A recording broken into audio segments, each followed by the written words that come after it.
మంచివాడు ఎన్ని మంచి విషయాలు చెప్పినా ఎవరు నమ్మరు. ముంచేవాడు ఎన్ని అబద్ధాలు చెప్పినా నమ్ముతారు. అందుకనేమో ముంచేవారు మందిలో ఉంటాడు, మంచివాడు ఒంటరిగా ఉంటాడు. అందరూ మనవాళ్ళే, వాళ్ళకి కూడా మనమంటే ఇంపార్టెంట్ అని అనుకుంటాం.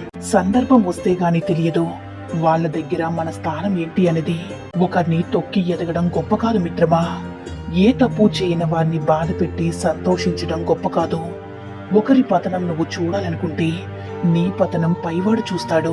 ఒకరిని అనవసరంగా బాధ పెడితే అదే బాధ అంతకి రెట్టింపు బాధ నువ్వు ముందు ముందు అనుభవిస్తావు మిత్రమా. అందుకే జీవితంలో ఎవరిని తగ్గించి మాట్లాడకూడదు, ఎవరిని బాధించకూడదు.